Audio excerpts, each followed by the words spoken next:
Hər kəs salamlar dostlar, mən Sənan. Mən Fariz. Ümid. Əli. Bugün Sağ ol. şort seçirik.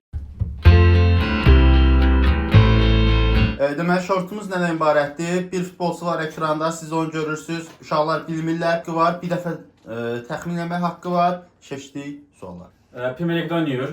Xeyr. Sən sual ver. Top 5 liqanın birində oynayır. Promo sual verdim ha. Bu sual nə xeyir oldu bizə? Heç bir xeyir olmadı. Oynayıb. Oynayıb. Oynayıb Aa, əfsanə. mən La bildim. Liga'da oynuyor. Xeyr. Yox. Ərəbistanda oynayır. Yox. Ben de bilmiyorum. Yo əfsanə deyirsən yoxsa şey yox. Hər ikisini deyə bilərəm. Soruş efsane. Soruş Əfsanədir. Bəli. Türkçe Ligası'nda oynuyor. Xeyr. Yaşı 30-dan yuxarıdır. Bəli. Əfsanədir ki 30-dan yuxarıda. Mən sizə oluyor. Yaşı 40-dan yuxarıdır, bunu Hayır, dəyişdirərəm. ben İtaliya'da oynayıb. Yəni Bəli. İtaliya liqası. Tapdım. De. Yox, bəlkə demək istəmir. Tapdım. Juventus'ta oynuyor. Yox. Ay da mən də oradan getdim. Milanda oynayıb. Yox. Inter əfsanəsidir 100%. Yox. Başqa.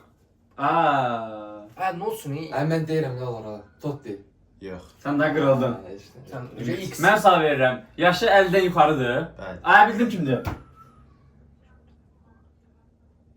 Deyim mən kimdir. Gözlə də Fariz. deyilməzsən mənə. Hə, deyə bilərəm. Deyə bilərəm amma sən sual ver. Deyən. Yox, sən sual ver. Mən deyim. Maradona. Düzdür. Ay, tapdı. Biz alırız, değil mi? Napoli oynayıb, Juventus yoxdur, Milan yoxdur, Inter yoxdur. Komanda qalmır yerdə. Tottenham. Romanda bunu. Hala mı gəlsən Maradona?